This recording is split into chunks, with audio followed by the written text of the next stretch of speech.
Começou!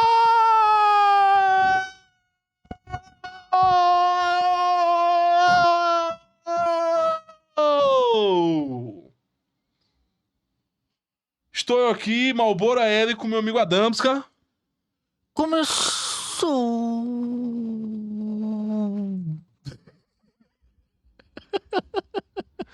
Começou! E hoje, meus queridos, nós vamos falar sobre Papa.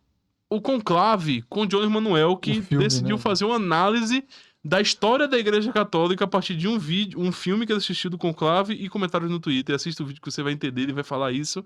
5 passos, mas antes de 5 passos, não esqueça de acessar o link. Eu tenho uma novidade incrível, impagável, implagável. Assim, é pagável, tem um preço, mas é insuperável.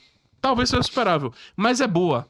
Que nós estamos disponibilizando na nossa plataforma os e-books, os audiobooks dos e-books sendo comentados na nossa plataforma. Vai ser todo lido, o audiobook todo lido, o livro todo lido, com o livro inteiro sendo comentado por mim. Fique de olho nos comentários, que eu vou botar um episódio no Spotify de graça e vou disponibilizar eles também pagos no Spotify para vocês poderem acessar. Você que não lê, você que não tem costume de ler, quer escutar alguma coisa. Se eu não me engano, ficou com 3 horas e meia ou 4 horas de tamanho. Massa. E é bastante coisa. E vocês vão poder acessar isso. Link na descrição. Olha a descrição sempre. Que daqui a pouco eu vou lançar um de graça pra vocês. No episódio que eu for lançar aqui, eu vou dizer pra vocês quando vai estar de graça, beleza? 5 passos. Fone de ouvido. Prestar atenção. Volume no máximo. Alt Tab e mão na Bíblia. Esse episódio aqui. Mão na Bíblia. Mão na Bíblia pra você ter melhores reflexões. No texto, no crucifixo. No texto, no crucifixo, sempre ali, segurando, pra gente entender aqui a situação. Talvez agora tenha sido já escolhido o próximo Papa, ou não, mas vamos ver quem é o próximo Papa. O conclave está começando, já tá pegando fogo aí, já tá começando. E pegando fogo é foda, né? Pegando fogo. Mas eu falei aqui de um sonho que eu tive que talvez tenha sido profético. E vocês vão ver no vídeo. Fora isso, começou!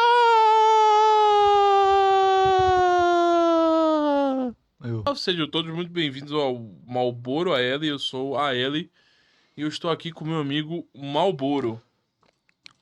Começou! Não sei fazer. Tá tudo bem. E hoje nós vamos analisar aqui Jones Manuel atacando. Porque se um comunista tá elogiando o Papa dizendo que ele tá com eles, é um xingamento. É um xingamento, sim. Então, nós vamos aqui analisar, já que tá em época de conclave, né? Vai ser... A gente tá gravando aqui, vai começar o conclave. Isso. Então, talvez, quando sair esse vídeo, já tenha saído o próximo Papa. Você vai votar em quem? Eu já votei. Ele já votou? Só que o voto é secreto, amigão. Verdade. Então, né? vamos de play. O tema do vídeo de hoje é o lugar do Papa Francisco na história mundial. Spengler. Esboço de uma morfologia da história universal. Então, Antes de começar propriamente o tema do vídeo do canal, quero muito agradecer a você que ajuda a manter e melhorar nosso canal a partir do Apoia-se. Seu apoio é fundamental para a gente continuar o nosso trabalho. Se eu preferir o Pix, está aparecendo aqui Me dá dinheiro também. como QR Code na tela do vídeo. Camaradas, Pix. o tema do vídeo de hoje seria a questão do SUS, né? Que nas últimas semanas se envolveu em muitas polêmicas. Só que eu resolvi fazer uma mudança porque, infelizmente, o Papa Francisco morreu, faleceu. Eu digo infelizmente porque eu gostava do Papa, viu? Aí eu já abro a polêmica aí. Eu simpatizava com a figura do Papa e já eu vou explicar por quê. E aí, vamos lá. A gente vai tentar fazer um comentário aqui rápido, no contexto da morte do Papa Francisco, sobre o lugar dele na história. Evidentemente que isso é muito arriscado, porque é muito difícil você definir o lugar de alguém na história quando ele acabou de falecer. O lugar que uma pessoa vai ocupar na história é muito definido, inclusive pelo desenrolar do processo histórico. Então, o lugar que você tem na história depende muito do desenrolar do próprio processo histórico. Isso muda. Então, com o Papa Francisco, tendencialmente vai acontecer um negócio semelhante. O tamanho dele, a gente vai ter certeza nos próximos anos, com o desenrolar do processo histórico. Algumas coisas, porém, já são... O que tu acha da relevância do Papa Francisco no... olha, cara, eu sei o seguinte, né? Sobre o Vaticano II, existem duas abordagens muito interessantes sobre isso, né? A noção da ruptura, típica da Universidade de Bolonha, né? Que tem um calhamação que os caras escreveram chamado História do Vaticano II, alguma coisa assim, onde eles enfatizam muito a noção de espírito do concílio, né? Que é uma noção de Isso é da ruptura ou da continuidade? de ruptura. Eles falam muito do bagulho desse, de espírito do concílio, que é uma coisa que realmente é uma descontinuidade com o que havia antes, né? Existe também hermenêuticas mistas, né? Que vão falar de ruptura e de continuidade, né?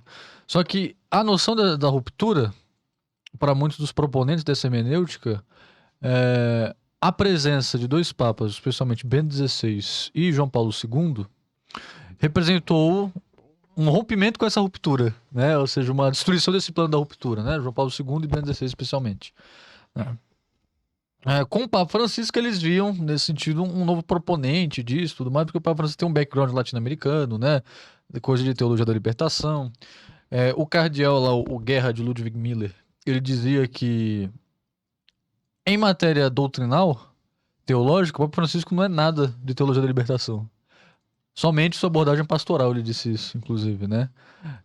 Isso é uma coisa interessante a se notar, né? O que é a questão doutrinal? A questão teórica, o fundamento da teologia, essas coisas todas, inclusive o Papa Francisco, em termos de matéria teológica, em termos acadêmicos e tudo mais, pode ser dito até, de certa forma, tendo uma teologia bem ortodoxa. Eu estava lendo, inclusive, um dos livros aqui, o The Spark of Faith, é do teólogo pessoal do Papa Francisco, um dominicano chamado Wojciech Girtich. Eu não sei se eu pronunciei o nome dele certo, Não né? pronunciou. Não pronunciei o nome dele Posso certo. dizer a você com Ele é. certeza absoluta que não foi certo. Ele é polonês, por isso tem esse nome estranho, mas ele é um tomista rígido, dominicano, né? Os dominicanos são teólogos pessoais do Papa há muito tempo. O pessoal tinha ficado muito com temor, né? Emocionado. Quando o Tucho, o Papa Francisco botou lá o Tucho, o Vitor Emanuel Eu Fernandes. acho, a minha tese, o meu chute, que vocês que estão ouvindo não devem levar a sério, é só um chute, é que o Papa Francisco é um cavalo de Troia para a esquerda. Pode ser. Eu acho que ele é um cavalo de Troia para a esquerda. Pode ser. Por quê? O John Emanuel, como o Ian Neves também, eles são muito estudiosos, dá pra ver pela forma que ele fala do assunto, de teologia, história da Igreja Católica. Sim. São pessoas que têm uma profundidade muito grande Sim. nesse tema.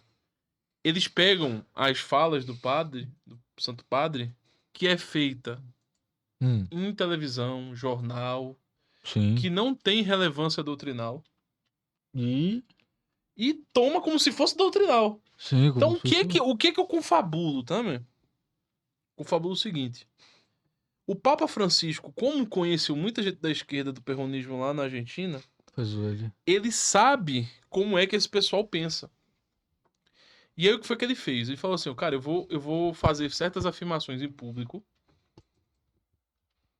que não tem valor doutrinal. E como esse pessoal não sabe nada de igreja, o que eu quero, o que a minha afirmação mesmo, vai estar nos documentos. O Papa brasileiro, ele tinha um estilo muito marcado. Por que ele falava muita coisa que o pessoal até achava ruim? O pessoal falava, meu Deus, olha o que ele disse, né? O pessoal tradicional ficava estranho, o conservador ficava estranhado e tudo, o progressista adorava, mas porque o Papa Francisco, ele tinha um estilo que dizia que era espontâneo. Ele falava, fazia uma pergunta, ele falava, ele respondia de qualquer jeito, assim. Então, tá aí. Só que aí, por isso, inclusive, muitas vezes, quando isso em ocasiões de definições de doutrina ou coisa assim, acabava em certos momentos ficando dúbio, né? Sim. Teve um cardeal que falou que ele escolheu, que era um cardeal que tomava conta da agenda dele. Uhum. E aí que tava conversando com o Papa Francisco, o Papa Francisco falou, tu quer virar cardeal? Tô gostando muito de conversar contigo. Ele, não, quero. Aí ele virou cardeal. Só que, olha a bomba. Esse cardeal, ele é tradicionalista. Mas e ele tá voltando agora. Brasileiro, isso aí. Você até é brasileiro. Não, mano, não cardeal, falando esse jeito do Papa Francisco é brasileiro. Não, eu acho que é Latino-América, né? Latino-americano, bem pode caliente, ser. Bem... Isso. Bem... Vai comer abóbora, banana, manga. Estão certas, né? Mas deixa eu não terminei. É porque tu fala que vai. O pessoal tava falando do Tucho, né? Que botou lá no de Caçar do Treino da Fé, que... Hoje é a congregação para do Treino da Fé. Tem uma reforma lá que foi de Caçar para a congregação. E aí botaram lá o Tucho. O Tucho, ele que escreveu aqueles livros lá estranhos, sobre beijo, uns negócios estranhos. Sinal de beijo, né, velho? Enfim. Ele escreveu um negócio muito estranho, muito ruim mesmo. Ele mesmo disse, cara, eu não escreveria de novo isso daí, não. Eu era muito jovem, peço desculpa. Mas, enfim. Depois da repercussão, né? Isso Depois da repercussão, né? Mas isso deixou muita gente estranhada. Só que assim, e sobre as opiniões teológicas do Papa Francisco. Só que assim, quem tá no dicasterio da doutrina da fé não necessariamente, e muitas vezes não tem tanto a ver assim com as posições teológicas que o próprio Papa tem. Quem tem muito a ver é você olhar ali quem é o teólogo da Casa Vaticana. Quem é a pessoa que vai acompanhar teologicamente o Papa, o teólogo pessoal, a pessoa que vai consultar. O Papa tá com alguma dúvida, ô cara, vem cá. E aí ele dá a dúvida, entendeu? E esse polonês aqui que eu comentei, né, que ele extremamente ortodoxo, muito bom, inclusive gostei muito dele, Polonês? polonês, dominicano, tomista, rígido, o livro dele é Santa Teresinha, é São Tomás de Aquino, Suma Teológica, e um monte de gente que fala só de São Tomás de Aquino, por tomismo, assim, Papa Francisco é um tomista, não. Mas a orientação dele é extremamente ortodoxa em termos de teologia, né? O Papa, nesse sentido, ele está muito preocupado, assim, em não cair de nenhuma forma em heresias formais aí. Então, assim, o comunismo, né? O comunismo ateu, especialmente, o comunismo ateu, né? Como já sendo, não sei se dá pra Porque eu definir acho como que todo heresia. mundo que entra no catolicismo, cara, você vai pra missa, você vai orando, você é mais novo. Entrou muita gente nova na igreja depois do Papa Francisco. Entrou. Você vai orando, você vai indo na missa, aí você vai consumindo conteúdo católico. Aí quando vê, você tá crendo numa missa tradicional, latim. Uhum. Aí quando vê, tu tá botando a camisa por dentro da calça. Tem que vai dar Aí quando tu vê, tem 4, 5 imagens na tua casa. Aí quando vê, tu tá querendo achar uma parceira que quer casar na igreja. Aí quando vê, tu tá tendo filho. Eu acho que o pessoal que critica o Papa Francisco esquece dessa capacidade. Esquece da afirmação, não prevalecerá, tá? Né? Uhum. Não prevaleblo. Prevalebunto. Ele só viu que o Luigi virou católico, tava indo na missa, aí teve filho. Tem Aí filho? tem filho. Ah, é verdade, tem uma filha. Tem uma filha. É Aí verdade. quando vê, ele tá falando assim: ah, gente, eu acho que a gente tem que ganhar dinheiro. Ah, eu tenho um monte de sapato, ó. E o cara, ele naturalmente, ele vai pensando de forma mais religiosa, pô. Pô, isso aqui é pecado? Padre, isso aqui pode. Ele vai atrás daquilo que é perene, daquilo que. Pô, De criar raiz, porque o catolicismo tem muitas raízes, né? Ele sim. quer uma família, ele quer Eu criar uma acho que raiz. o pessoal esquece muito da parada de Deus, Uhum. que tem muita relevância no assunto, né? E esquece que às vezes só precisa de uma semente ali também. Sim. Aí o cara começa a confessar, começa a congregar, faz catecismo. Aí vai ler o catecismo. Aí o cara faz crisma. E quando vê, o cara tá com outra cabeça, pô. Sim. O pessoal acha que só ideologia faz as coisas. Nosso Senhor também faz, tá? Deus também faz. Faz muito mais. Faz muito Faz mais. muito mais. E não prevalecerá, tá, velho? Sim. Tu prefere que o cara seja ateu, comunista, ou que ele seja mais de esquerda, mas que esteja na igreja? Esteja na igreja. Não é não? Até Sim. pra salvação dele, pô. Sim. Porque... Não é não? Sim, até questão. Tu prefere o quê? Que ele vire um bandista espírita, porque só tem isso na esquerda. Uhum. Um bandista espírita aqui no Brasil. Sim. Comunista é tudo um bandista espírita. Tu prefere que ele vá pra essa linha ou que ele esteja na igreja fazendo caridade, mesmo que seja mais pra esquerda? Na igreja. E Deus dá um jeito nas pessoas, tá, velho? O Espírito Santo renova. Sim. Pô, não sabia que tinha essa frase, não. Mas vamos continuar. Os últimos 120 anos de história, quando o Francisco, né, Tu terminou o que tu tinha pra falar? Sim. o nosso querido Jorge Mário Bergoglio, foi Essa escolhido. cadeira tá bonita que só a porra ali, não tá não? Sim. Papo reto, velho. Tá fudendo a minha coluna, mas tá bonito, não tá não? Tá. Tá massa. Tá massa, pô. Papa no conclave em 2023, foi a primeira vez 2013, em né? 120 anos que a 2023. gente teve um papa jesuíta, papa do hemisfério sul e um papa não europeu. Isso aqui é uma dedo que eu quero fazer, tá, gente? Mas muita gente tá repetindo isso pra caralho. Ah, porque vê no Wikipedia, vê no Google, vê no outro vídeo. O primeiro papa jesuíta. As pessoas estão repetindo isso como informação, mas muitas vezes não significa nada para as pessoas. Sim. As pessoas não sabem o que é comungar. Ela não sabe o que é a missa. O João Emanuel não sabe, sei lá, 4 dogmas. 4 dogmas. Não do Chelsea. 4 dogmas da Igreja Católica, ele não sabe. Mas ele afirma. Ele foi o primeiro jesuíta. O que isso deveria corresponder? Tá ligado? Não sei. O que isso deveria significar? Sim, Porque eu vejo um monte de gente repetindo isso, eu não vejo. As pessoas não dão significado algum a isso. sim. Só falam mesmo. Tipo, olha como eu sei do tema. Ele foi o primeiro jesuíta, ó. O que isso quer dizer? Não sei. Qual é a diferença de um jesuíta. Tô usando pra tu não. Quem tá ouvindo aí? Ou pro John Manuel. Ou o cara de esquerda que tá ouvindo isso aqui. Qual é a diferença de um jesuíta pra um dominicano? É que um só reza no domingo e o outro quer Jesus. É isso? Qual é a diferença disso pra franciscano descalço? Cartucho. O cara não sabe. O cara Não sabe, pô. Não tem significado, não, pô. Sim. Não tem significado, não, pô. Vamos ver o que ele vai falar aí sobre o tô- jesuíta. Se ele vai falar Ele não alguma vai. coisa. Tu quer apostar que ele não vai falar nada? Não posso não. Quer apostar? Não posso não. Então, assim, isso é já gigantesco, né? Primeira É gigantesco. Primeiro, que assim, ele não foi o primeiro papa não europeu, né? Acho que ele falou dos... Não, cara, porque tá dizendo o primeiro papa que não é. Gente, quando as pessoas estão falando, não teve papa africano. Já teve papa africano. Não teve papa, tipo, africano do sul, não é? Da África subsaariana. Subsaariana não teve, mas da África já teve, ó.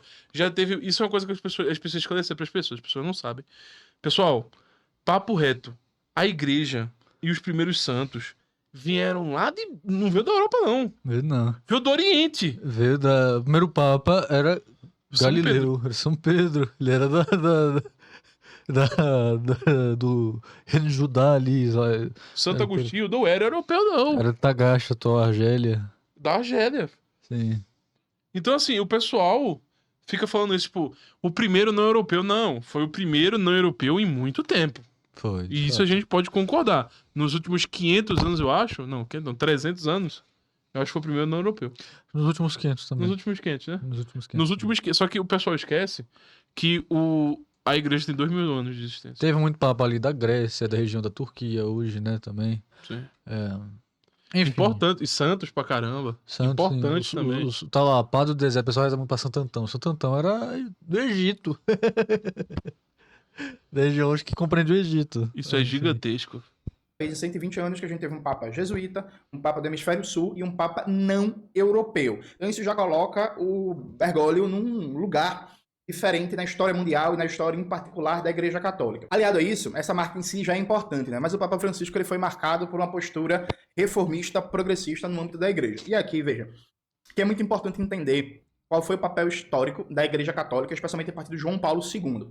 Veja, quando a gente fala de contra-revolução neoliberal e neocolonial, né? Porque é isso que aconteceu no mundo a partir da segunda metade dos anos 70 e que infelizmente foi vitoriosa, é impossível fazer um debate sério sobre essa contra-revolução sem falar do papel da Igreja Católica, particularmente do Papa João Paulo II. O Papa João Paulo II foi um dos pilares da contra-revolução neoliberal, neocolonial e neoconservadora, né? Tem nada mais não pra fechar a ficha da RPG, Neo. É o próprio Matrix, meu amigo. Aí você vai procurar. Neo. Inclusive é bom procurar o João Manuel, procurar as opiniões do Papa Francisco Não, mas eu sobre João Paulo gosto. II, né? Não, mas eu gosto. Tirando assim que ele era liberal, todo o resto eu gosto. Tudo isso porque o Papa disse que comunismo é burro. Tu entende? O cara pega, ele vai fazer uma análise da Igreja Católica e do processo histórico. E o máximo que ele consegue falar é ele não gostava do comunismo. O máximo que ele consegue falar é isso. O máximo. Não fala nada de doutrina. Não fala nada de decisões de dentro da igreja. Não fala nada da postura dele. Não fala nada do papel dele. Nada. Nada. Só fala que ele é mau. Pra ele é mau. Só Sim. isso. Então, assim, a aliança entre o Papa Reagan e Thatcher foi fundamental no processo, como diria o grande Agostinho Cueva, de direitização do Ocidente. A Igreja Católica teve um papel fundamental na perseguição à teologia da libertação. Fundamentou o Bolsonaro, né? Tu vê, um papel fundamental na perseguição à teologia da libertação. Aí você pega lá o Júlio Lancelotti falando que o João Paulo II disse, né? A teologia da libertação ela é necessária, útil e não sei o quê. Eu vi, caraca, como é que fica isso, né? Eu não sei, sinceramente. Não faço ideia, meu Deus do céu, cara. É, amigo. A gente tá aqui num ambiente hostil. Sim. Num ambiente mau. na América Latina, na perseguição ao catolicismo progressista e popular no mundo inteiro, no processo de destruição das democracias populares do leste europeu e do próprio socialismo real como um todo. Tem uma socióloga, tá chegando no Brasil, a tradução dos livros dela, que é a Melinda Cooper, que é uma socióloga marxista australiana, que lançou um livro que é Valores de Família, entre o neoliberalismo e o novo conservadorismo, que ela analisa o papel justamente desse novo conservadorismo e da Igreja Católica, da reabilitação da família, de valores tradicionais, de um certo levante conservador contra a nova moral sexual que surgiu ali de maneira muito forte a partir dos anos 50 e 60 na avalanche neoliberal no mundo. Eu Porque, tenho cara, informações que esse livro... ele acha que a Igreja Católica surgiu com João Paulo II, né? Começaram a defender coisa de família, começaram a angariar coisa de política, assim, com João Paulo II, né? Não é como, sei lá... Cara, mas entre aspas, defesa do João Emanuel, eu acho que esse pessoal não pode ser tão limitado assim, não, cara. Eu acho que não... Porque, assim, Porque eu acho que ele já tá partindo da concepção que a igreja... Porque, sei lá, não é possível que ele não tenha lido, sei lá, Bourdieu, tá? porque assim, Tu acha cara, que ele não tem... Nem pra ter lido um pouquinho um artigo. ele não gosta, ele disse que não gosta do Bourdieu. Não, mas mesmo não gostando, pô. Eu não gosto de um monte de coisa na minha vida, pô. Mas eu uso um monte de coisa que eu não gosto. Uhum. Tá ligado? Não gostar não é o suficiente, tá? Mas eu não acho que é o não é possível, não é plausível que ele não saiba que, tipo, o posicionamento da igreja é muito firme há muito tempo sobre muitos temas, tá ligado? Uhum. Até porque, pra ele dizer que teve uma mudança no Concílio Vaticano II, da forma que ele tá esboçando, ele precisa simultaneamente abstrair também na mesma sentença uma conclusão sequencial de um compromisso que ele tem com essa afirmação, que é, antes disso não era assim. Tu entende? Uhum. Antes disso era outra coisa. Porque assim, se for pensar... Cara, uma das principais encíclicas que vai ter, eu acho que é o Humani Vitae. Eu acho que é o Humani Vitae. É, do Paulo VI, São Paulo VI, onde ele vai falar contra preservativos, a contracepção artificial. Ele vai falar muito contra isso. Cara, ele vai falar contra, basicamente vai defender valores da família, essas coisas assim. A Igreja Católica, ali com encíclicas também como Populorum Progressio, outras aí que tem desde o pontificado de Paulo VI, vai se alinhar muito com questões vai buscar se angariar com questões, por exemplo, da ONU, direitos humanos, né? Para quem não sabe, a Declaração Universal dos Direitos Humanos lá da ONU tem muito envolvimento com concepções emprestadas da teologia católica dessa época aí do século XX, da antropologia teológica que o pessoal fazia, especialmente, por exemplo, do Jacques Maritain.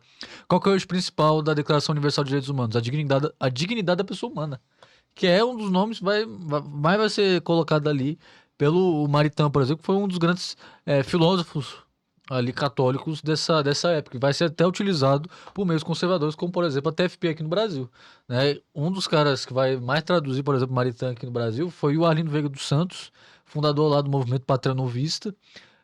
Também depois o próprio Plínio Corrêa de Oliveira lá no Revolução e Contra a Revolução vai falar de Maritain. Vamos falar de Maritain bastante, entendeu? E depois os Estados Unidos vão rejeitar o Maritain, mas tipo, cara, catolicismo vai ter muito envolvimento com essas coisas, muito envolvimento com essas questões políticas. Muito, muito, muito, muito antes de João Paulo II. Pio XII falava muito sobre as questões da família, A própria condenação do comunismo. a condenação do comunismo, sim. Leão XIII já falavam eles já falavam sobre, por exemplo, questões como a condição dos trabalhadores, rejeitando as noções marxistas, favorecendo o quê? A criação de movimentações políticas católicas, partidos católicos lá contra os comunistas, por exemplo. O pessoal fala muito lá na Alemanha, na época lá, o pessoal que não votou no Adolfo, né? Especialmente os estados ali do sul da Alemanha não votaram no Adolfo. Aqueles estados são de maioria católica, porque a maioria deles havia votado no que corresponderia ao atual partido de centro, a CDU, né, a União Democrática Cristã, que era um partido naquela época católico. Então eles tinham representações católicas que eram contra os comunistas e contra o pessoal do Terceiro Reich. Então, assim, são coisas interessantes para ver como que a Igreja Católica, ao longo desse tempo todo, sempre rejeitou o comunismo. Muito antes de São João Paulo II. Muito antes de São João Paulo II. São João Paulo II é a continuação de uma série de coisas que vieram antes. Entendeu? Inclusive, de Leão XIII mesmo ali, como, por exemplo, há centésimos anos, uma ótima encíclica do Papa João Paulo II, onde ele vai... Centésimos anos por quê? Né? O ano centésimo da publicação da Rerum Novarum. É, que foi muito mal traduzida aqui no Brasil. foi. Foi uma tradução até que tem que ser revisada. Porque lá ele diz expressamente em outras línguas que a propriedade privada é sagrada, tá? Uhum. E eu acho que essa afirmação é a que quebra de vez a noção do comunismo, tá? Sim. Está sendo traduzido. Ele vai ser lançado no Brasil ou final desse ano ou ano que vem, enfim, contato com as editoras. Então tá chegando no Brasil o livro da Melinda Cooper. Já tem uma edição em espanhol. Coloca aí na tela, Maxwell, a capa que eu te mandei, por favor. Então, a Igreja Católica teve um papel fundamental na contra-revolução neoliberal. Em seguida, o João Paulo II, o Joseph Ratzinger, né, o Bento XVI, também era uma figura bastante conservadora, inclusive uma figura que ficou muito marcada pela complacência nos casos de abuso sexual, de pedofilia praticado por padres da Igreja Católica. E aí o Papa Francisco... Aí não dá, né? diferente. Olha só, o que acusam Bento XVI de complacência não foi complacência. Ele manteve em privado. Ele falou, não divulgue isso. E aí ele estava lidando com essas questões. O que aconteceu foi um O vazamento pessoal de não tem a mínima informação. noção do que é escândalo na igreja, né? Não velho? tem. Não é como se ele fosse, tipo, deixa aí. Não foi isso que o Para Ratzinger de fez. quem tá falando pra pessoa chegou e diz, ô Papa, Bento, tão mexendo nos meninos. Aí o Bento falou assim, oxi, tem que mexer mesmo, pô. Vai, Não continua foi. aí que eu tô escondendo aqui, vai tocando aí. Não foi Não exatamente. foi isso, cara. Não divulga isso pra imprensa, vamos continuar, vamos lidar aqui. Cara, é a mesma coisa. Uma coisa que as pessoas não entendem, isso é uma parada da política, e que a gente descreve muito nos livros que a gente tá vendendo, sobre a questão woke, a politização, etc. É que as pessoas, inclusive o Ratzinger, o Bento XVI, eu tava lendo lá aquele documento contra o Teologia da Libertação, e ele fala estritamente, afirmadamente, contra a politização. Sim? Ele fala que o marxismo, dentro da Teologia da Libertação, trazia a noção da politização para dentro da igreja e que isso era nocivo. Uhum. E uma das características da politização, eu vou fazer um exemplo brincante aqui com vocês. Vamos dizer que na família de vocês, vocês descobrem que, sei lá, um tio de vocês está abusando da sua prima. Qual você acha que é o proceder conveniente, acertado, justo? Lidar com essa situação, repreendendo o tio, cuidando da prima e descobrindo como resolver essa questão. Agora, você acha legal alguém saber e sair contando pra todo mundo essa porra? Ir na casa do vizinho, ei, aquele bicho ali merda. E sair avisando pra todo mundo que aquela pessoa ali tava abusando da criança. Isso não é uma conduta que você quer que exponha da sua família, pô. Sim, e ainda mais quando a gente tá tratando da igreja católica. Né? Que existem Que tem diversas fiéis ao pessoas. longo do mundo. Isso abalou a fé de muitas pessoas. Sim. Isso sim. fez muitas pessoas se tornarem muitas vezes protestantes. Fez muitas pessoas, inclusive, abandonarem a fé, Tornar ateias. se tornarem ateias, se tornarem várias coisas. Então, assim, o que aconteceu com o Bento XVI, o Ratzinger, que é a injustiça que estão proclamando a respeito dele, é que ele decidiu tomar conta da situação e não deixar isso cair na mídia para não abalar a fé dos fiéis. Sim, e não só isso, né? Porque a mídia também funciona como Um instrumento de poder da um instrumento, politização. sim, um instrumento político, uma arma política mesmo que as pessoas têm e que, obviamente, usaram isso para combater a Igreja Católica. Como sempre, né? Isso não é Como coisa nova. sempre, não é nada novo, né? Então o que aconteceu foi o rapaz lá de dentro vazou essa questão, falou, esse cara estava envolvido aqui, falou do escândalo do Banco do Vaticano, aqui, e aí divulgou pro jornalista. O jornalista ama essas coisas, o jornalista ama pegar ali umas coisas que tá Porque escondidas e fazer um furo, vende, né, velho? um furo, né? Exatamente, porque vende. Né, o cara que fez aquela denúncia aquele filme lá, Spotlight, chegou a ver? Não. Ele ganhou uma porrada de coisa, pô. O filme ganhou Nobel. Só que tem uma parada lá que o estudo dele, a investigação dele, era sobre pastores e padres. E a parte só dos padres que foi investigada. E que foi publicada, tá ligado? E que foi que deu relevância. Mas, tipo, dá clique. Dá clique, dá A visualização. dá dinheiro. O principal objetivo do jornalismo nesse sentido não é a verdade. É vender. É dinheiro. É o dinheiro, como Spengler já dizia. Entendeu? O jornalismo é a ferramenta da ditadura do dinheiro. E o Jason não é a favor. No caso Literalmente. Até porque, isso eu já falei num vídeo, quando tava falando da questão da politização, do woke. Você pode acessar o link aí na descrição, tem vários livros aí. A gente tá vendendo 11 livros sobre a questão woke, você vai saber de tudo sobre o woke e mais um pouco, para você conseguir ter discussões e entender a questão muito bem. Mas uma das questões que eu falei num dos vídeos, recentemente, acho que foi, na verdade, no audiobook, que talvez esteja aqui na descrição para vocês consumirem também, um audiobook comentado que eu fiz junto com o Baiano, O Baiano leu o livro inteiro e eu comentei o livro inteiro. Já tá na nossa plataforma. E se vocês quiserem consumir, tá aí na descrição. Na plataforma você pode acessar, fora outros vários cursos que nós temos também. Que é o seguinte: o jornalista, ele não pode estar preocupado com o fato mesmo. Por quê? Porque a preocupação do fato mesmo, muitas vezes não é relevância suficiente para eles, porque eles não querem o significado da coisa. Por quê? É muito comum dos jornalistas botarem lá, supostamente, aparentemente, tá Uhum, ligado? uhum. A questão é o fato, não a averiguação do fato, nem o fato, a questão verdadeira sobre o fato. Por quê? Porque você perde tempo. E se você perde tempo, você perde relevância. Se você perde relevância sobre o fato, já aconteceu outro fato. Então, até você ter suficiente informações sobre um fato ocorrido num dia, você vai levar 2, 3, 4, 5 dias ou mais. Enquanto isso, quantos fatos saíram e quantas notícias foram dadas? Uhum. Tá ligado? A não ser que você consiga trazer uma coisa muito mais relevante no fato anterior. Por Sim. exemplo, tal cara supostamente matou a filha. E aí depois descobre, não, não foi ele, foi, sei lá, outra pessoa. Ele é Uhum. inocente.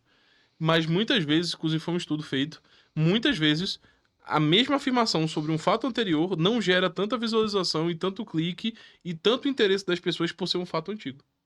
As pessoas na questão do jornalismo, do jornal, da notícia, elas querem o mais fresco possível. Sim. Elas querem estar o mais atualizadas possíveis e não quer coisa repetida.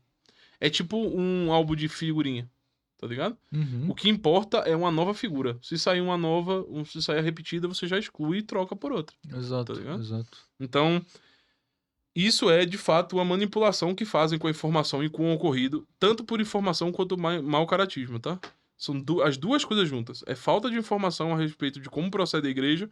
Se eu pedir ao João Manuel a definição do que é escândalo e por que temos que evitar o escândalo na igreja católica, como católicos, evitar o escândalo, e o porquê isso importa, e o porquê isso é bom, o João Manuel não vai saber. Sim. E você, muito provavelmente, que deve falar também esse tipo de coisa, também não sabe. Então, muita reticência quando você for abordar esse tipo de afirmação. O Papa Francisco foi um Papa reformista. Reformista em vários aspectos. O primeiro aspecto é um Papa claramente que não era comprometido com a contra-revolução neoliberal e neoconservadora. Era um Papa mais arejado, era um Papa de valores mais progressistas. Francisco ficou marcado pelos discursos dele em defesa dos pobres, dos marginalizados, comprometido com a justiça social, ambiental. Ele fala. Tu viu aquele negócio que eu falei? Ele fala. Ele acha. Tu viu o que eu falei anteriormente? Sim, Os discursos que ele viu na TV, cara. sim. Que ele viu E que no. saiu notícia. Que ele viu em notícia, em jornal. Tu viu? Foi o que eu falei, pô. Ele só viu isso.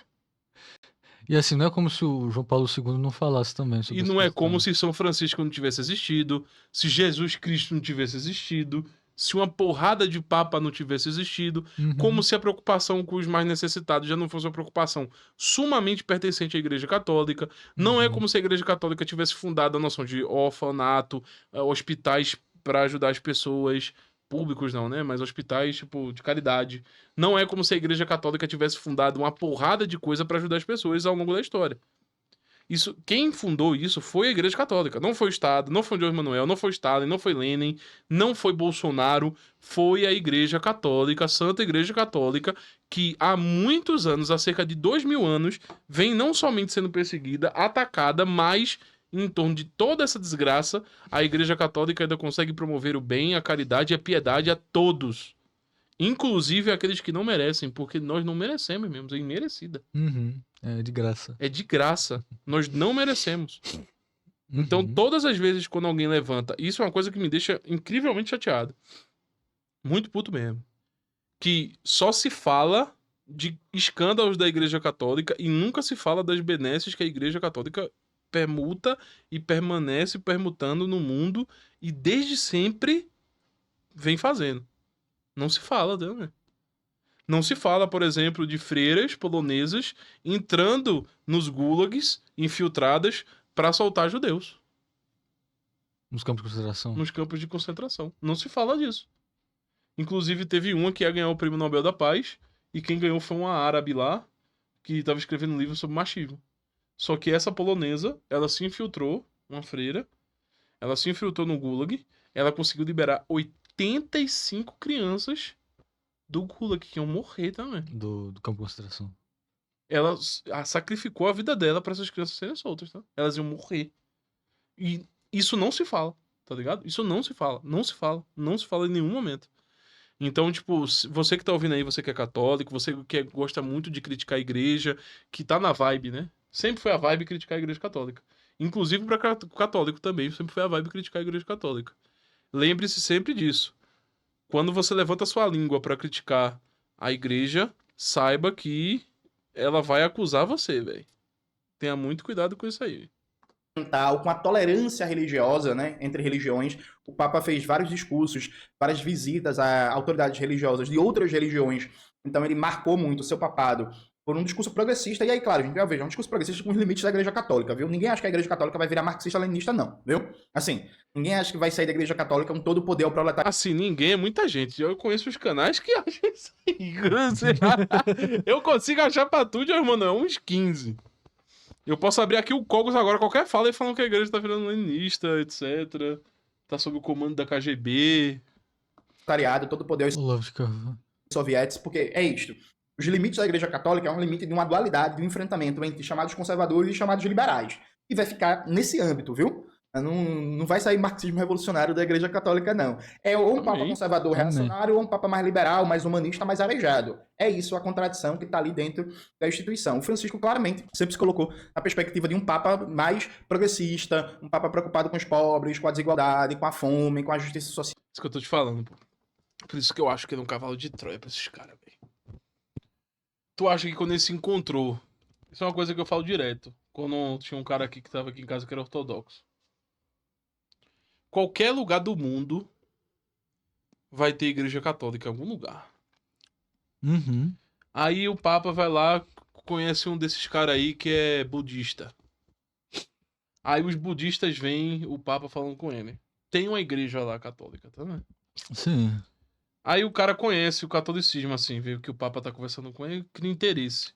E aí é aquele negócio, né? Deus só precisa de uma brechinha pra entrar, depois de que ele entra, acabou-se, tá? Uhum. E aí o cara começa a ir na igreja, pô. Sim. É só ver quanto a segunda maior população depois do Brasil de católicos é o Vietnã. Sabia? Não. A segunda maior população em porcentagem, né? Mas... A segunda hoje é o Vietnã. Quando o Papa foi lá no Vietnã, teve 4 milhões de católicos lá esperando ele. Tá ligado? Uhum. Eu vejo muita importância nisso que o Papa Francisco fez. Eu acho que ele acabou trazendo muita gente, salvando muitas almas, de forma de estar nesses lugares e se apresentando com essas figuras. Né? Sim, sim, sim.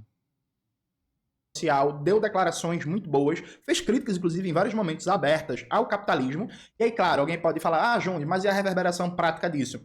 A reverberação prática disso é pequena, já, inclusive, a gente desenvolve esse ponto, mas foi muito importante nos últimos anos, especialmente frente ao crescimento do neofascismo. Na Europa, não tem um papa reacionário simpático ao neofascismo. Eu só fico pensando, imagina se é o João Paulo II, por exemplo, que é... O mundo começou há 10 dias. 40 anos atrás, né? Tu acha que o Papa... Talvez eu erre o nome dele, o Karol Tija. João Paulo II. São João Paulo II. Ele ia ter proximidade com neofascismo, velho? Óbvio que não. Cara, isso é muita loucura, velho. Tu vê esses caras falando, tu vê os tradicionalistas falando sobre João Paulo II. Acho que é apoiar o Trump, né? Caralho, não tem nada a ver, velho. Alguém semelhante a ele, que é papa nos últimos 15 anos, né? O casamento perfeito entre o crescimento do neofascismo na Europa Ocidental e o discurso do Papa. O Papa Francisco também praticou algumas reformas importantes na Igreja Católica. Você destaca a menor complacência com os casos de pedofilia e abuso sexual, forçando a Complacência, vulgo, saída no noticiar, né? Isso. hierarquia da Santa Sé a denunciar casos de abuso sexual. Ele também alterou o Código de Direito Canônico para permitir uma maior participação das mulheres, muito longe de qualquer tipo de igualdade de gênero na Igreja Católica. Gente, é isto. Mas, por assim dizer, reduzir um pouco o conteúdo abertamente patriarcal que tem nas estruturas típicas da Igreja Católica. O padre também chegou a dizer que homossexuais são filhos de Deus e têm direito a uma família. Depois, o próprio Vaticano. Mas eu queria falar que esse patriarcal pertence à Igreja Católica, típico da Igreja Católica. Só que aí tu vai. Rússia, Lenin, Stalin, Trotsky, Miorin, aí tem Mao Tse Tung, Lula, Fidel Castro. Aí o Mirim. Qual é aquele cara lá do Camboja? Pol Pot. Quais desses eram mulher? Nenhum, né? Nenhuma. Nenhum. Caramba. Essa igreja católica, viu? O próprio Vaticano corrigiu ele, falou que a igreja não pode dar benção, depois o próprio Francisco deu declarações horríveis sobre isso, sabe? Então, o lugar do Francisco foi uma coisa meio que um papa reformista, um papa que promoveu algumas mudanças interessantes e importantes, mas com limitações. Limitações Cara, de esse várias outras. bagulho aí da mulher, tipo, ele só botou, tipo, a mulher pode ser coroinha. Que era uma discussão que tava tendo, tipo, tinha muitos. O que acontece, né? Tem muitos cardeais, tem os cardeais progressistas, conservadores, tudo mais. O pessoal vai ter lá várias demandas, né? O colegiado dos bispos, né? O Papa depende. Para a difusão de sua autoridade, todo o consentimento dos bispos, desse pessoal todo, e vai tendo várias discussões sobre isso. Olha, a gente poderia botar mulher coroinha, porque coroinha geralmente, né? é, assim, na medida que em certos lugares do mundo, no Ocidente, por exemplo, na Europa, às vezes falta gente, né?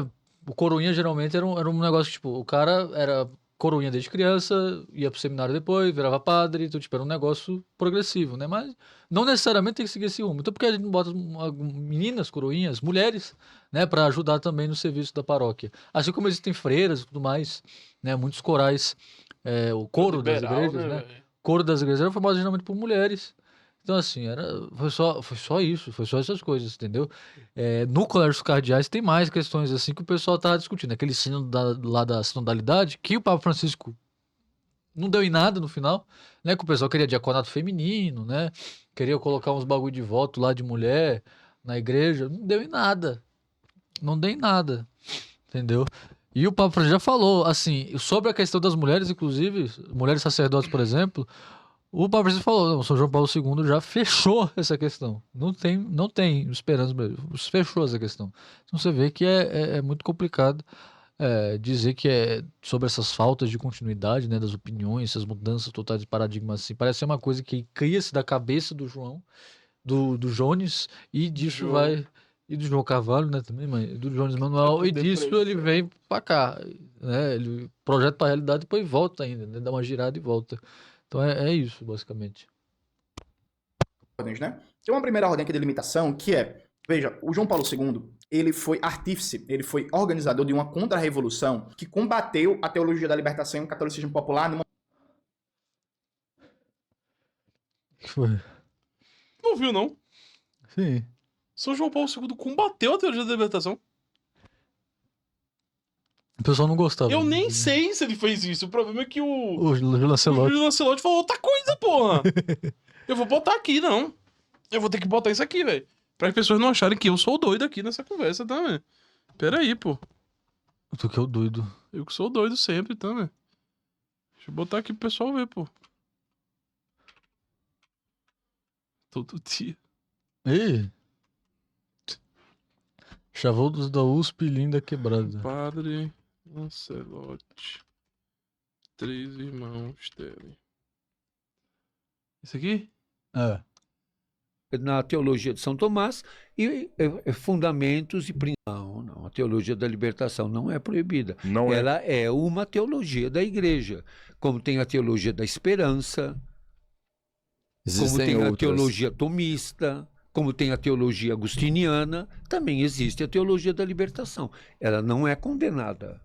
Não Não. existe uma condenação. Existem avaliações sobre a teologia da libertação. É útil a São João Paulo II. Ações sobre a teologia da libertação. O próprio Papa São João Paulo II declarou: a teologia da libertação é útil, oportuna e necessária. Que tá errado. Vamos ver aqui o Germano. Isso é o discurso. Tá. Tem uma primeira ordem aqui de limitação que veja, o João Paulo II, ele foi artífice, ele foi organizador de uma contra-revolução que combateu a teologia da libertação e o catolicismo popular no momento de ascensão mundial da classe trabalhadora, no momento de Libertação é útil, oportuna. João Paulo II e ações sobre a teologia da libertação. O próprio Papa São João Paulo II declarou: a teologia da libertação é útil, oportuna e necessária. Isso é o discurso do Papa São João Paulo II aos bispos no Brasil. Veja, o João Paulo II, ele foi artífice, ele foi organizador de uma contra-revolução que combateu a teologia da libertação e o catolicismo Pronto, eu sou doido. Tu é doido. No final do dia, eu sempre chego a essa conclusão. Eu sempre chego à exata conclusão de sempre, velho. Que o Alborguete já tinha decifrado. Eu não tô louco! No caso, eu discordo. Eu tô louco. Eu sou maluco aqui no meio da conversa. Não dá pra você estar no meio da conversa com essas duas pessoas conversando, pô. Tu entende? Chico Science ali atrás.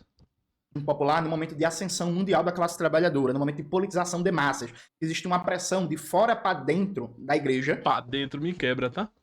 por mudanças, né? O Papa Francisco, ele não pegou isso, né? Então ele pegou um papado no momento de baixa do movimento operário popular mundial, no momento em que não é uma época de mudanças progressivas pela esquerda, é uma época, inclusive, de reforçamento da lógica contra-revolucionária. Isso significa que a capacidade de mudança é menor, porque a pressão de fora para dentro da instituição é menor. Eu tentei teorizar isso num vídeo no meu canal, a diferença entre poder e governo. Coloca aí na tela, Maxwell, em que eu explico que quanto maior é o nível de movimento de massa, de politização, de enfrentamento de fora para dentro das instituições, isso aumenta um pouco a capacidade de mudança, a margem de manobra dentro da própria institucionalidade. Isso vale para o Estado burguês, isso vale também para a Igreja Católica, né? Acho que o Papa Francisco tentou fazer reformas numa época contra-reformista, o que necessariamente limita o alcance disso. Além disso, tem... Esse cara não acha estranho isso, não, velho? Ele não acha estranho o material de análise dele da Igreja Católica servir o mesmo para o Estado? Não tem diferenciação por Estado e igreja? Não, mas, cara, ele devia ter algum tipo de diferenciação, mesmo que fosse a mesma. É porque Mesmo é que- marxismo, né? Teoria política pueril, ruim. Reducionista, barata, ruim. Um mundo não tem nuances também. Não tem. os próprios limites da Igreja Católica. Veja, a Igreja Católica é uma estrutura gigantesca com muitos interesses econômicos. O Papa Francisco ainda promoveu reformas na estrutura financeira do Vaticano para combater a lavagem de dinheiro, para combater a corrupção, para combater, inclusive, o envolvimento do Vaticano. Coisas muito mal cheirosas, todo tipo de falcatrua que você imaginar. Mas, assim, a estrutura da igreja, gente, a gente está falando de um imbricamento da Igreja Católica no mundo todo, com latifundiários, com banqueiros, com interesses econômicos, com grandes políticos burgueses, militares. Então, assim, mudança na Igreja Católica é sempre um negócio muito, mas muito limitado. A grande dúvida é se essa linha, por assim dizer, reformista do Papa Francisco vai continuar. O Papa Francisco, ele indicou a maioria dos cardeais que vão fazer o conclave. O que é o conclave? É meio que o congresso que escolhe o próximo Papa, né? Tem um filme recentemente, inclusive eu assisti o filme sábado, gente, Conclave. Eu assisti o filme sábado e o Papa morreu agora, enfim. Tem um filme Conclave que explica... Não, é isso que esse pessoal faz. Esse pessoal não lê, não. Esse pessoal fica assistindo filme, pô. Fica assistindo filminho.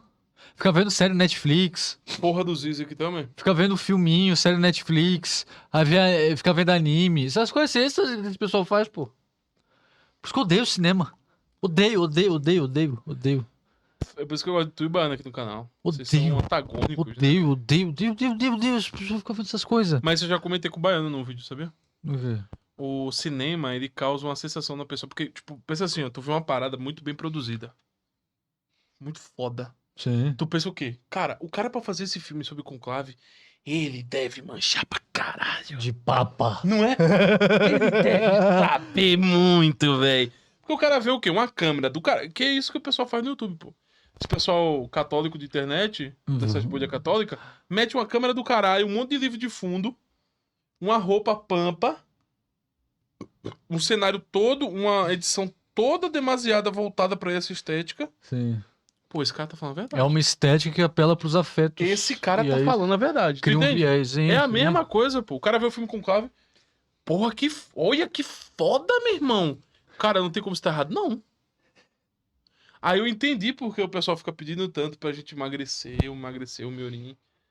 Porque o cara, ele quer acreditar sem saber. Uhum. Só que a gente, enquanto gordo, eu impossibilito pro cara acreditar em mim sem ele estudar. Sim, mas tem que ser gordo. Eu sempre entendeu? fui contra emagrecimento. Não, mas eu tô emagrecendo, minha mulher quer, aí foda-se. Gráfica, como é que funciona o conclave. O Papa... Oi, Olha, não, volta cardeais. 5 segundos. Volta 10 segundos. De novo. Gente, Conclave, assisti o filme sábado e o Papa morreu agora, enfim. Tem um filme Conclave que explica e mostra muito bem, de maneira, claro, cinematográfica, como é que funciona o conclave. Muito bem. Explica muito bem como funciona o conclave. Ah, é claro, de maneira cinematográfica, sem significado. O que é explicar como funciona muito bem de maneira cinematográfica, como funciona algo? Foi bonito. Foi bom o filme. É. estético. É isso. O pessoal não entende o seguinte, gente. Vocês têm que entender o seguinte. A noção do conclave, a igreja veio modificando. Para se constituir o Papa, isso veio sendo organizado tipo, nos últimos 1.500 anos, pelo menos. Para estabelecer o que a gente vê hoje de conclave. 1.300, 1.200, lá em 1.200, 1.000, século 1000. Século meio.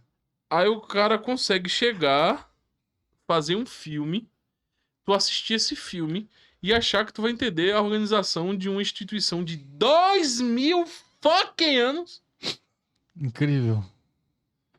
Caralho. O Papa, ele escolheu a maioria dos cardeais do atual conclave. Então, teoricamente, pela característica dos cardeais que o Papa Francisco escolheu, a gente não vai ter uma virada reacionária na Igreja Católica. Ele não sabe o perfil dos cardeais. Ele não sabe. Não, mas vamos fazer, Ele não sabe. vamos fazer uma brincadeira. Brincadeira rápida. O pessoal que elegeu o São João 23 foi mais ou menos o mesmo pessoal que elegeu Pio Pro 12? XII.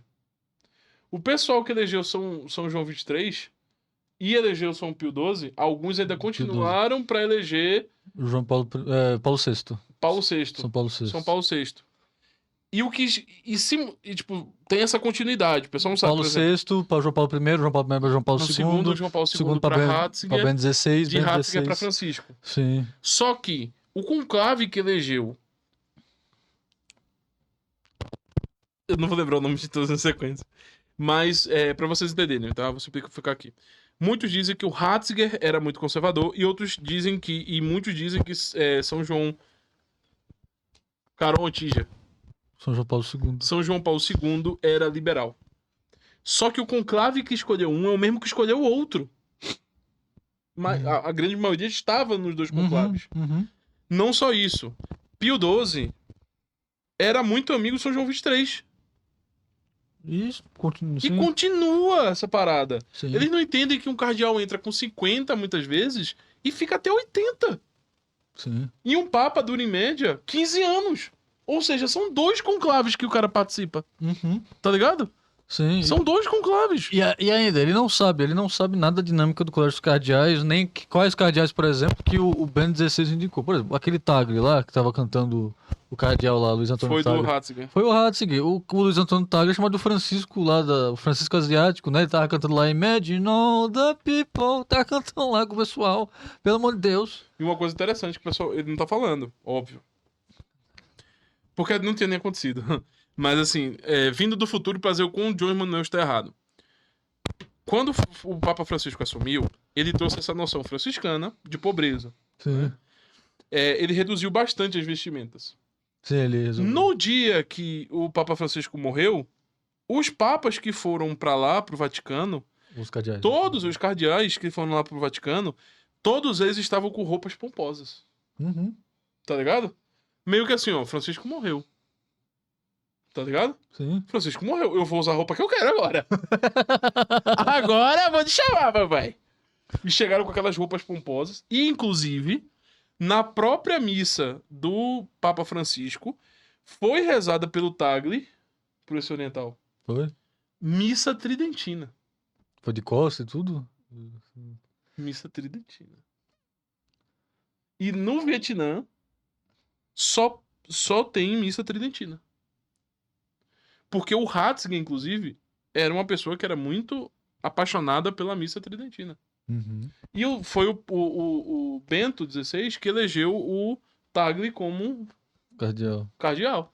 Sim. Então, assim, é comum, gente, comum. Por exemplo, os cardeais africanos são todos muito rígidos moralmente. E foram eleitos, sumamente, quase todos, pelo Papa Francisco. Sim. Tirando o Sarra, que vem do Ratzinger. Mas ali, depois que o Papa Francisco morreu, eles começaram a usar vestimentas diferentes. Há que se ver. Vestimentas que o Papa Francisco disse para usar outras. O que isso denota? Isso sinaliza. Olha, existe uma parcialidade de concordâncias, mas que a concordância não é total. E outra coisa muito fundamental que o marxista jamais vai conseguir analisar, o conclave. Você que é católico tem que prestar atenção nisso. Existe o Espírito Santo, irmão. Se você, quando faz crisma, muda alguma coisa, você acredita que muda alguma coisa espiritualmente, você tem os dons, recebe os dons, o auxílio, etc., a fortaleza, imagina tu ser infundido como Papa sendo o vigário de Cristo. Uhum. E ocorreram na história vários papas que eram tidos como liberais, que quando viraram papas, tiveram uma mudança muito grande de comportamento. Inclusive, tem uma mudança muito grande de Francisco nos 5 primeiros anos e nos 5 últimos anos de papa. De papado, sim.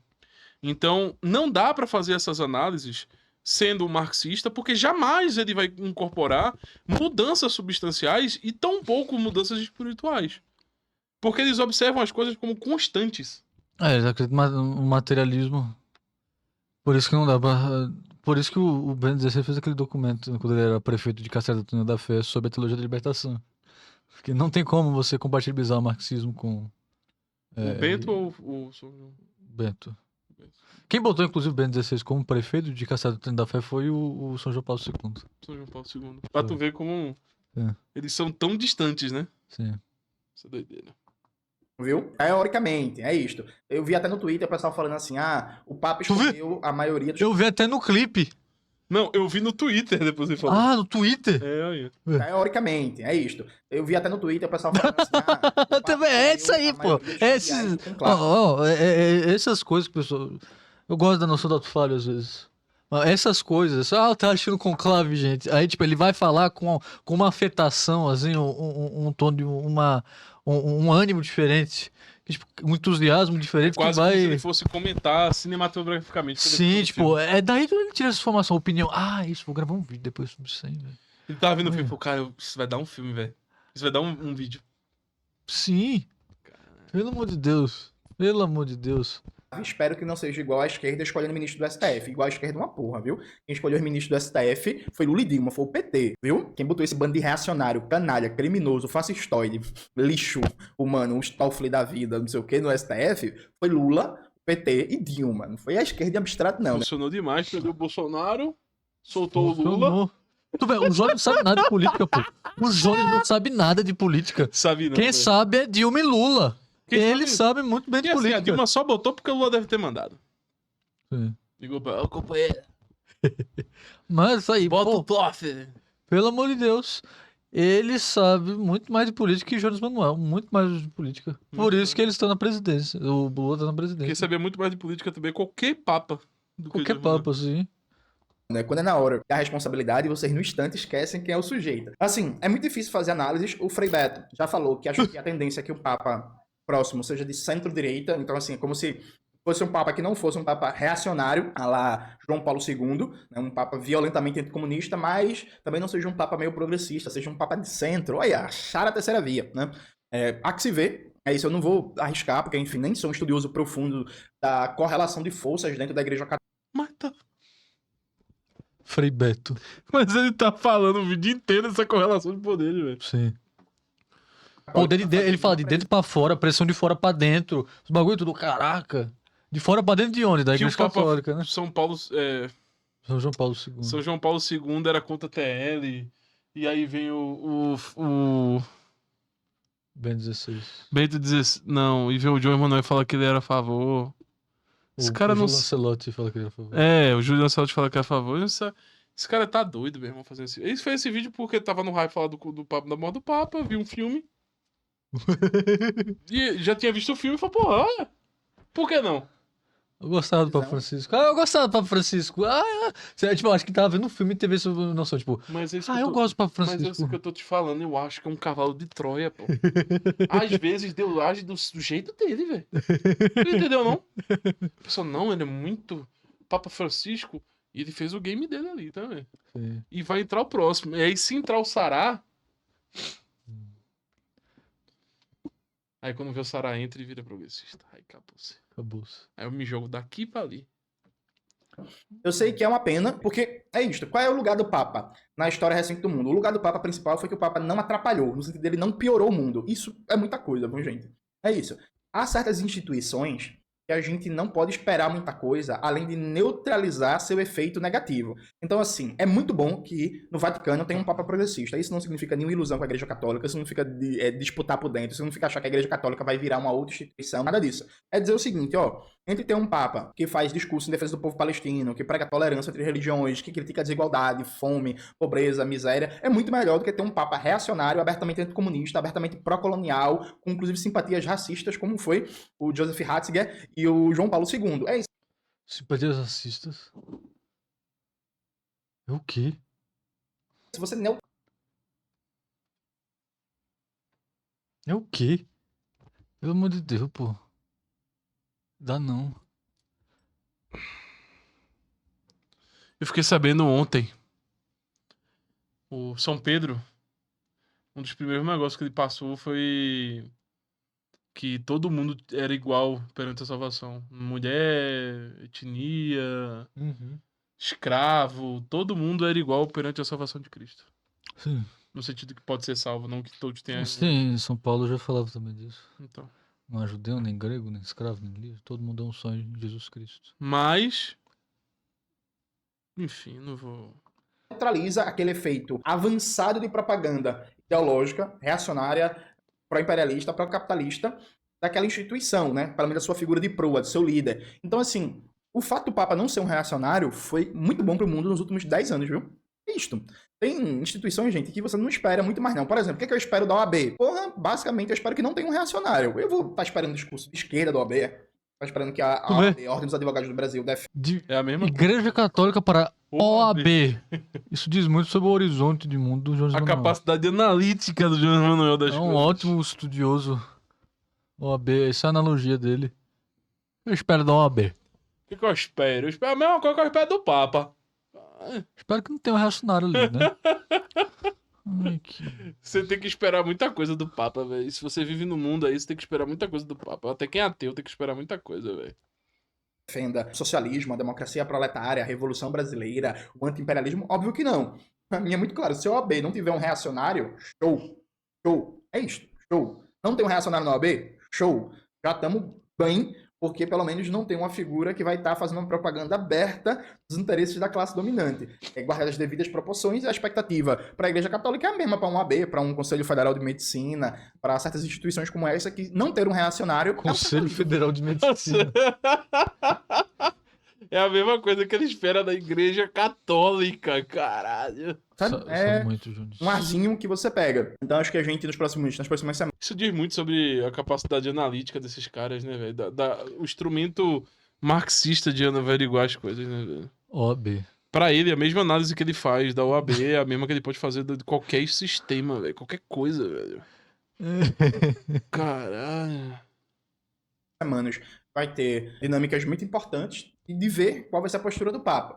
Isso é especialmente importante a nível de igreja católica latino-americana, né? Porque é isso, o Papa Francisco ele teve posições progressistas muito importantes para a conjuntura interna dos países da América Latina. O Papa Francisco foi solidário à prisão do Lula. O Papa Francisco é uma figura que condena o bloqueio a Cuba. O Papa Francisco é uma figura que não entrou de cabeça de maneira intensa na campanha anti-Venezuela feita nos últimos anos. O Papa Francisco é alguém que sempre mostrou uma simpatia por figuras progressistas de esquerda da América Latina. Então, só o fato de não ter uma igreja católica nessa mal chamada Onda Rosa trabalhando abertamente pela contra-revolução, isso do ponto de vista do Vaticano, que não significa que o bispado de cada país, viu, gente, não tenha aprontado das suas, viu? Não significa que o bispado... E sob permissão do Papa. De cada país, Tu não... já imaginou? Isso tudo sob permissão do Papa. Tu já imaginou? Eu tava pensando nisso ontem, velho.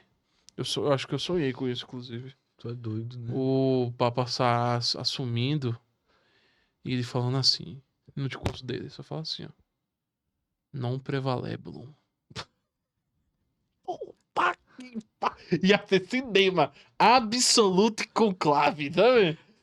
Ia ser não? Tá sonhando. Não, Me pô. cata. Ei, velho. Eu acho que ia ser subir lá o... Eu penso assim, Tu acha que velho. a Eu vida é penso o assim. filme do... Eu acho que é, velho. Qual é o nome do cara lá, Scorsese? O Senhor Cinema? Mas, Senhor Cinema?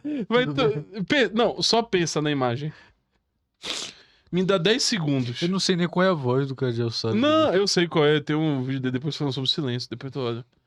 Ele assumindo Eu sei lá. o vídeo, mas não... Então, mas aí depois. Só imagina, ele assumindo assim. Aí ele aparece. Temos um papa. Abemos papo. Abemos papa. Aí, pô, todo mundo olhando ali. Aí aparece Sarapa. Aí todo mundo. É! Aí todo mundo fica em silêncio. Ele faz assim com a mão. Aí, todo mundo, caralho. Aí ele fala assim: Non prevalebulum. Ia ser cinema, não? Não ia, não? Yeah. Tu tá me mogando, velho. cara. Cinema. Eu não posso imaginar nada mais. velho. Eu não posso. Às vezes eu acho que eu sou cineasta. velho. Tu é cineasta. Eu poderia ser um Scorsese, velho. Eu lembrei, o Scorsese era muito católico, pô. Scorsese? Martin Scorsese. É o italiano, né? Scorsese? Acho que é. Ele era muito católico. Italiano, né? Ele só rezava e fazia filme. É sério, pô. Ele só E fazia filme sim, pô. Não pode mais não, é rezar e fazer filme não, é. Essa porra. Quando eu tava fazendo filme. Ele, inclusive, se eu não me engano, foi ele que falou, ou eu vou ser padre ou eu vou fazer filme. Não podia fazer os dois. Não dá, me. Pô, você pode fazer filme. Mas igual o Scorsese? Aí não. O que eu acho que eu quis dizer, tipo, eu vou ser bom, muito foda em uma dessas duas coisas. Tá ligado? Uhum. Tenha participado e participou bastante de vários processos de avanço golpista de forças de direita, de extrema direita na América Latina. Vamos lá. Inclusive é isto. O que o Papa fala do Vaticano não necessariamente vai se reproduzir em cada sessão nacional da Igreja Católica, viu? É isto, não necessariamente. Então, o Papa é progressista, então a Igreja Católica no mundo é progressista. Não, mas é isto. O fato do Papa ter simpatia, ter dado declarações, ter defendido líderes progressistas, perseguidos, ter sido contra a lawfare, foi um fator positivo nos últimos anos. Então, na hora de olhar o equilíbrio da correlação de forças do ponto de vista mundial, o Papa é um fator importante, é um fator a se considerar. Tu acha que se fosse o Sará, tu acha que ele escolhe Bento XVII ou ele escolhe, tipo, Pio XIII? Pio 13. Pio XIII. Um leão. Leão 14. Um leão 14. Tu acha que é qual a chance maior? Gregório 18. Inocêncio 11. Acho que é 11. Qual tu acha que é a chance maior? Não sei. Se eu fosse ele só de sacanagem, e eu escolhi Pedro II. Não. Aí todo mundo que viu esses vídeos aí da profecia do qual dele? É, não sei. Santo lá, pô, que fez a profecia do que o último Papa do Não, fim do não mundo. lembro o nome. Não lembro. Eu esqueci um santo que o pessoal falava que ele fez. Eu falava isso só pra endoidar os protestantes e o pessoal ia vender muita coisa, tá? Não, o fim do mundo acabou. Daniel Lopes. Daniel Lopes ia fazer um vídeo escrito Ia vender um monte, vendendo um monte de curso. Um monte de bagulho lá. Qual é o nome? Arca, né? Ah, caralho, ia ser muito foda se eles conhecem Pedro assim, II. assim, o mundo vai acabar, comprem. Entrem na Compre arca. antes que o mundo acabe. Entrem na arca. Ia ser muito bom, velho. Pelo impacto. E aí é isso, a Igreja Católica tá perdendo força? Tá perdendo força. Tá perdendo fiéis? Tá. Mas continua sendo uma estrutura gigantesca de milhões e milhões de fiéis e milhões de pessoas que são sim impactadas Bilhões. pelo que fala o Papa, Santo Padre, né? Então acho que a gente precisa observar, desenrolado com clave, observar com muita atenção o perfil político-ideológico do próximo Papa, lamentar a morte do Jorge Mário Bergoglio. Para quem é católico, fica meus sentimentos, meu respeito, a sua dor, seu sofrimento, sua tristeza neste momento, e vamos observar, e assim que tiver a escolha do próximo Papa, a gente vem conversar aqui no canal sobre suas características. É isso, gente. Espero que vocês tenham gostado do vídeo hoje do canal. Não se esqueça de se inscrever no canal, ativar o sininho, curtir esse vídeo, compartilhar, tudo isso que vocês já sabem. Um beijo e até a próxima. Eu derreti. Um beijo aí, ô Eu Jones derreti aqui na cadeira, Manuel. tá? Beijo pro Jones Manuel. Eu derreti. Tô vendo. Tu tá. Deixa eu ganhar um Tá. pouco mais de força aqui. Tu tá Joseph Ratzinger. Eu já acordei com a mente de um vilão e parti pra uma fita com os irmãos. Uma fita de mais de 1 milhão.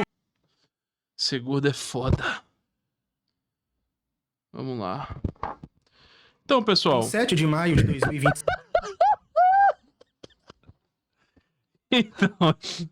Então, pessoal. O que eu tenho aqui pra falar que eu já não tenha falado ali? Basicamente eu vou repetir algumas partes que coadunaram e seguiram o vídeo até certo ponto aí. Primeira coisa que vocês têm que observar é o segundo. As ferramentas de análise de um marxista a respeito desse tipo de coisa são irrelevantes, tá? Eles podem até acertar, sei lá, se tivesse falado que o próximo Papa ia ser o Pizza Hut, Pizza bala. Pizza Bala. E pode ser que o Pizza Bala seja eleito. Porque está na possibilidade real, no sentido de probabilidade de ser eleito. Mas não quer dizer que ele acertou a análise, quer dizer que ele acertou a conclusão. Muitas pessoas que vocês andam vendo aí, muito provavelmente, sobre o conclave, sobre quem pode ser o próximo Papa, pode ser que eles acertem, pode ser, inclusive, que eles façam boas análises no sentido das informações que eles já têm. Mas, eu quero salientar uma coisa. Na época da eleição do Papa Francisco, só um brasileiro, só um repórter que era brasileiro, falou a respeito do Papa Francisco, do Bergoglio. E ele foi eleito. Então não é uma coisa simples. É um momento de ansiedade tremenda, um momento de mudança sistemática e histórica, espiritual, etc., para esse momento tão importante para a Igreja Católica, que é a eleição do próximo vigário de Nosso Senhor Jesus Cristo. Então, tenham em mente o seguinte: independentemente do Papa que assumir, temos que rezar para que o Espírito Santo, Nosso Senhor, tire o melhor que esse cara poderia ser. Amém. Sim. É o máximo. Nós não vamos conseguir prever quem é o próximo Papa. Deus sabe. Deus sabe o que faz. Amém. Eu acho que vai ser o Sarai, ele vai chegar lá, ele vai falar, não prevalemos. Eu sonhei com isso aí, pô. Você é louco, cara. Eu sonhei com isso aí, pô. Tu não acha que ia ser Shed, não? Ia. Todo mundo batendo palma, ele. Silêncio. Aí todo mundo... Non prevalebulum. Virasse. Prevalebulum. Ah! Acabou-se, viu? Acabou. Eu ia falar isso, acabou-se. Eu, Lancelotti, Frei Perto. Todo mundo ia falar, acabou-se. Lancelotti. Mas, brincadeiras à parte, temos que rezar para que o Espírito Santo continue. Ele vai agir, dependendo da nossa reza, da nossa oração. Mas a nossa oração pode contribuir. Uhum. Então, tenham isso em mente. Todas essas análises que as pessoas estão fazendo no geral, todo esse chute que as pessoas estão fazendo, no geral é tentando exprimir. É como se fosse quase conversar na mesa de bar. Uhum. Não é? Vamos falar na mesa de bar. Fala, você viu que o Papa morreu? Vai ter um... Você viu lá com o cravo, o negócio vai eleger o Papa? Que tu... Esse negão aqui é bom, né? Esse cara é bom, esse cara tem cara de Papa, velho. Não? É não. Quando eu tava mostrando, eu tava vendo lá, ela falou, esse Papa aqui tem carinha de Papa. Ele é bem fofinho, no francês progressista.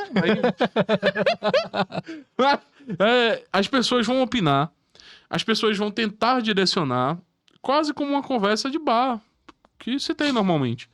Mas assim, quem vai ser o próximo Papa, talvez nós já saibamos quando esse vídeo sair, ou não, com certeza vai ser aquilo que... É absoluta certeza que é a escolha do Espírito Santo. Sim, vai participar. Não que ele vai participar dessa escolha. Sim. E pelo que o Ratzinger falou, ele falou o seguinte, ó... Assistido pelo O Espírito Santo participa, mas não no sentido que as pessoas acreditam. O Espírito Santo participa no sentido de dar o máximo de liberdade a cada cardeal para escolher o próximo Papa. E muitos tradicionalistas, muitas pessoas não entenderam essa afirmação do Papa Francisco, do Ratzinger. O que é ter mais liberdade? É no sentido de, no momento que está pensando em eleger o próximo Papa, tirar os enviesamentos políticos, escrúpulos, tentar dar essa liberdade cognitiva, intelectos pro agente. Sim. Para ele poder selecionar aquele que ele realmente acha que vai fazer o melhor trabalho ali. Independentemente das ligações que ele tem nos seus conchavos ali. É uma questão transcendental, unicamente. Existe essa questão transcendental. No momento do voto, no momento da reflexão, da oração, isso vai existir. Então, é isso basicamente. Saibam que as ferramentas, como a gente mostrou aqui do João Emanuel, são extremamente limitadas. Ele tirou as afirmações dele de um filme que ele viu de comentários no Twitter. Vergonhosa a análise, pra ser muito sincero. E recomendo a todos vocês que acessem os links aqui dos livros do livro Anti-Woke e dos livros do nosso de pub e PDFs que nós estamos disponibilizando por apenas R$10. E eu acredito que na atual situação política, onde a vida está cada vez mais sendo politizada, esses livros têm uma profunda importância para você saber como se posicionar no sentido do seu eu em relação à política. se despolitizar, tentar analisar as coisas de uma maneira mais fria, tentar analisar as coisas, mesmo que seja emocionalmente, mas que tenha um cunho de estudo em cima. Você tem emoções sobre algum tema, não é uma coisa ruim. Uhum. O problema é as emoções prevalecerem e indicarem o que você vai falar. Esse é o problema. Mas não é em si um problema a emoção. Então, os livros aqui eu acho que têm a sua importância para ajudar vocês nessa camada de reflexão. Também temos o nosso e-book comentado lá na plataforma. O livro inteiro está lido e inteiro comentado por minha pessoa. O livro escrito aqui pelo Vitor Gomes, que está do meu lado. A dança. E tá lá na plataforma, já está disponibilizando, já acabei de botar na plataforma, a gente vai botar a thumb e subir já. E eu vou disponibilizar, acredito eu, pelo menos um episódio no Spotify de graça. Então fique de olho nos próximos vídeos, acessem os comentários para ver, mas eu vou disponibilizar pagando no Spotify, mas eu vou ver soltar pelo menos um ou dois de graça no Spotify para vocês poderem acessar, beleza? Muito obrigado a todos vocês e até a próxima, valeu!